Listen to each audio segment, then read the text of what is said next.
What up guys, Otterpop here and welcome to the review for another Dan episode. And this is going to be the review for Dan vs. Season 1, Episode 4, Dan vs. the Dentist. I gotta figure out how to word that a little bit better. So once more, and this will be the last time that I have to do this will probably be the last time that I should mention this in this video, but I apologize for watching the first episodes out of intended order. I watched them in airing order, but not intended order. The intended order is supposed to be Wolfman, then New Mexico, then Ninja, then Dentist. Not New Mexico, Wolfman, then Dentist, then Ninja.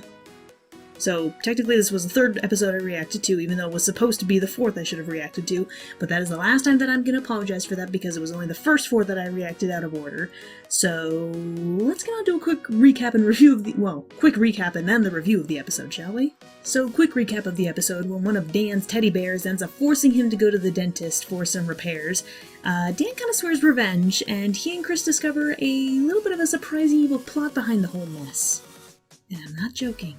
So one of the first things that's seen in the episode is that Dan is angrily talking to someone over the phone, and it's discovered that he's talking to his grandmother. He's yelling at his grandmother. He doesn't hold back anger from anybody, apparently even his grandmother. And after seeing how he doesn't really hold back from Chris or Elise, I guess I can't say I'm terribly surprised by that. I swear, there are just so many questions with characters, especially relating to their personalities, how there are some things that you think shouldn't happen, but then they do happen, or things that do happen that probably shouldn't happen, and then you get, weird personality traits with some characters that, they do a complete 180 and then revert back sometime. I don't know. There's just so much going on. I mean, Chris is absolutely at fault for this kind of problem too, because he doesn't question the fact, and frankly, neither does Dan, that Elise has to build a code-breaking computer for the freaking NSA. Chris doesn't question it at all.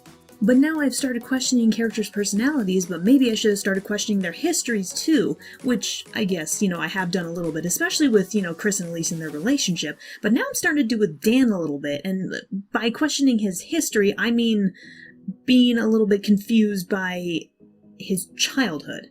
The implication basically exists there with the teddy bear that Dan received from the dentist a while ago, that Dan hasn't been to the dentist in a really long time, since he was 5 years old, and by this time I was assuming that he was in his 20s. First off, I should know better. Which kind of called into question the sort of responsibility that Dan's parents would have had over him as a kid if it's been a couple decades at least since Dan has been to the dentist, but at the same point, it also kind of makes sense that that happened because Dan just generally seems to not care or not notice stuff like that. He seems oblivious to it in a way, and yeah, he just doesn't seem to care. He doesn't even take a lot of responsibility. Again, given his character, it doesn't seem like too much of a crazy stretch. I also semi-wonder if maybe the sort of semi-lack of intelligence was from his parents as well, because apparently Dan had a root canal at age 5, and here's the thing, is that root canals require permanent teeth, which don't usually start popping up until about 6 years of age, and it's kind of nice knowing that. It's nice when you had an osteology class, so you know that that's kind of weird. But clearly his parents were not very intelligent, and frankly, neither does Dan, or at least he has selective intelligence, I think. I don't know. It's what it seems like. But I mean, it also kind of makes me wonder too, because Dan hasn't been to the dentist in years, and frankly, he doesn't seem like the kind of character who would be interested in, keeping his teeth clean, and yet he has all of his teeth still.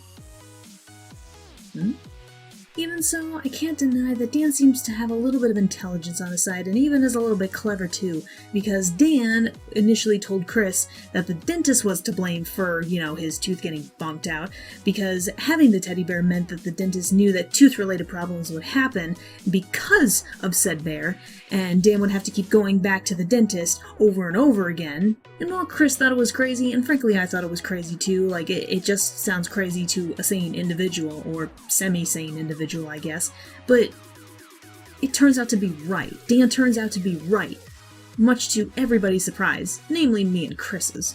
Then, of course, while the guys were trying to break into the dentist's office later, who is, his name is Dr. Pullum, by the way, like, Pullum teeth, or something like that. I didn't even catch it, or anything on my first watch, but as soon as I rewatched my reaction, I'm like, Oh.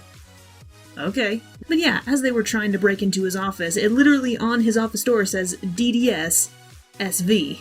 And like as two separate abbreviations. DDS is obviously Doctor of Dental Surgery, like that's an obvious one. And SV, like as soon as Dan mentioned SV, I'm like, supervillain? And Dan said supervillain, and I'm like, yep, I was right. I was picking up what Dan was putting down. I think it was a little bit into this episode where, all this constant talk about teeth and, Dan having to get his tooth fixed or something like that, which, hey, it also got fixed somehow, even though it was a permanent tooth that had come out. But honestly, I'm just not going to question it at this point. There's some cartoon logic I just should not question.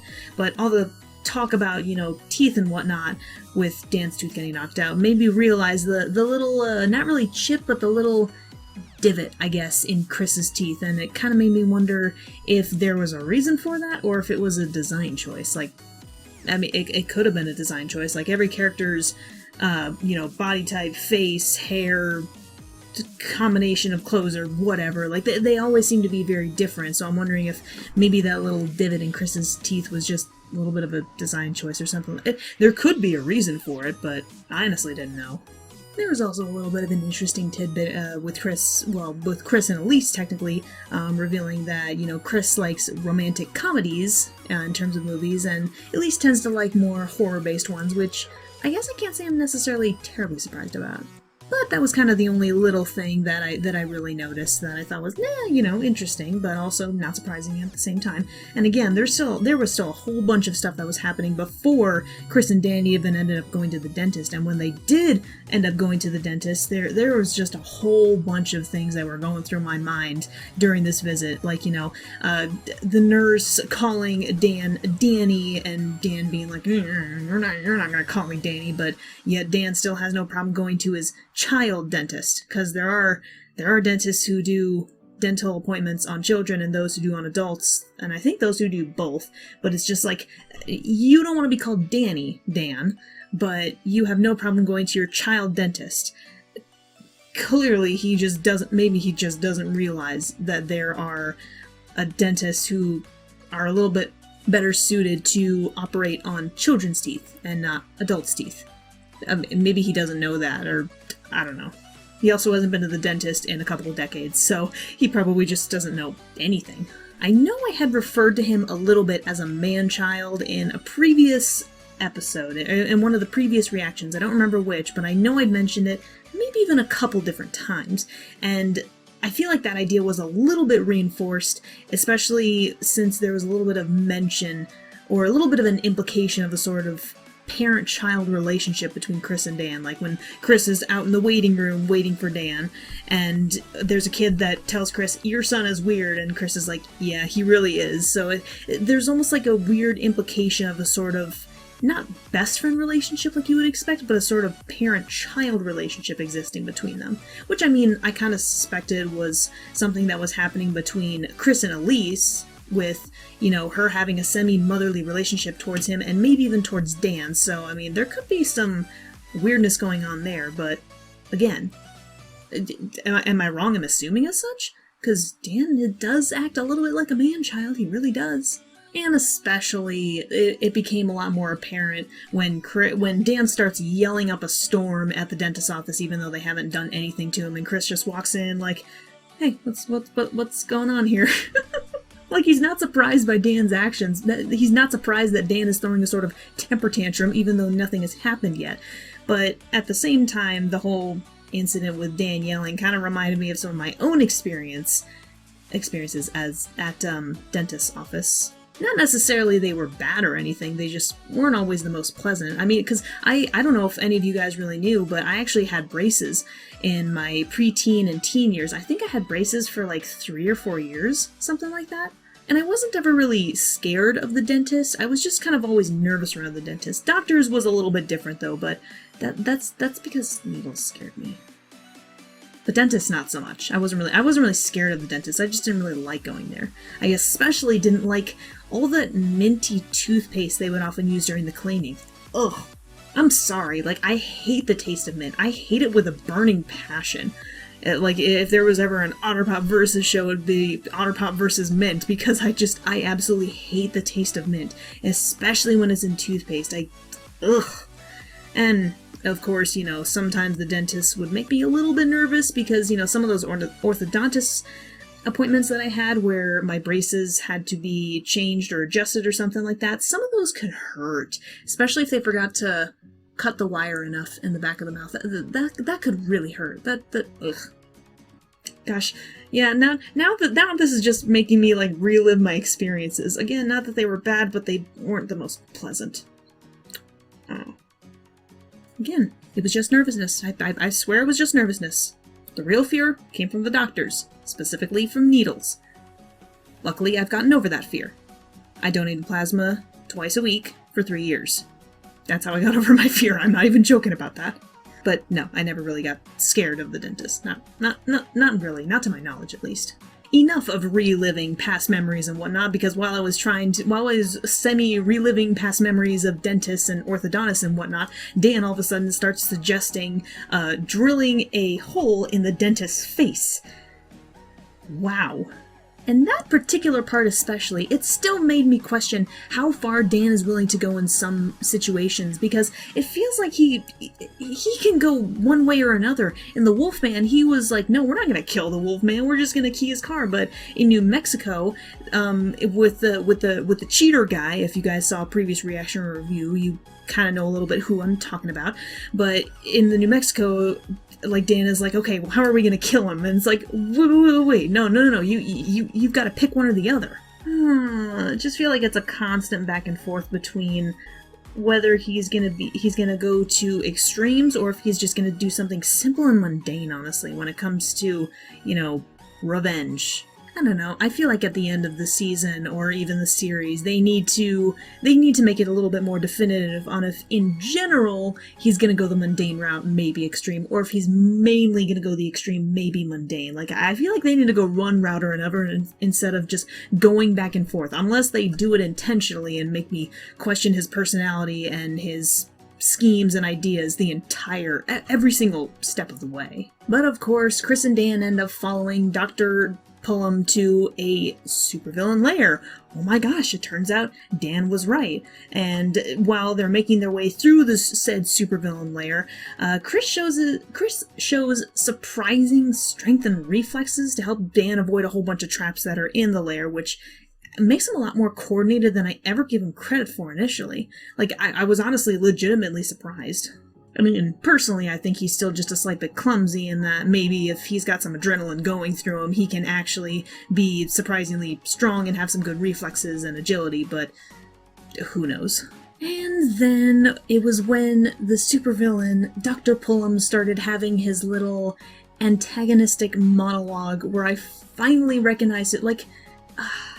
I feel like such an idiot, because he had quite a few voice lines throughout the entirety of the episode, especially between the beginning and the middle. He had plenty of voice lines, and I'm like, I kept thinking, I feel like I recognize his voice, but I couldn't necessarily think of it, and it wasn't until that freaking monologue that I finally recognized his voice, and I'm like, holy frick, it's freaking Joker from the Batman animated series. It's Dictatious from freaking Troll Hunters. It's Mark Hamill. It took me so long to recognize Mark Hamill's freaking voice. Holy moly. I can't believe how long it took me. It took until the supervillain monologue when his voice started getting a little bit more pronounced and a little bit scratchy and deeper than I finally recognized it. I said it in the reaction, and I will absolutely say it again in this review.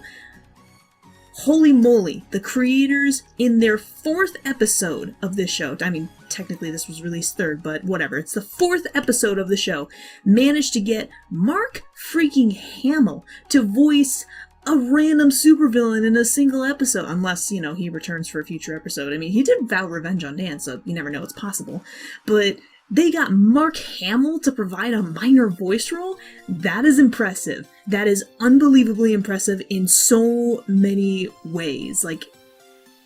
There's nothing else to say. It's freaking Mark Hamill. It's Mark Hamill. He is Mark freaking Hamill. You can't go wrong with him. You really can't. Too bad Mark Hamill had to lose all his teeth. well, technically not Mark Hamill, technically the character he voiced, Dr. Pullum. I mean, it wasn't the original plan, but Dan still got revenge on the Doctor by breaking all the Doctor's teeth with the same teddy bear that had started the entire problem. So, I mean, you know, hooray, Dan got his revenge. And one little surprising little relationship thing that happened at the very end of the episode was that Chris had ended up being numbed with a sort of ray gun from Dr. Pullum, and despite still being numb at the end of the episode, he gets home and, you know, Elise has rented a romantic comedy just like Chris likes, and, you know, he seems to appreciate it, and frankly, I mean, I can understand that, because, I mean, their tastes seem to be fairly different. I mean, he doesn't really like the horror very much, but it also let me know that their relationship was relatively strong and somewhat mutual despite past events, like, you know, such as the ninja with, you know, the poisoning incident where Elise is like, you're not gonna die, probably. You're probably not gonna die.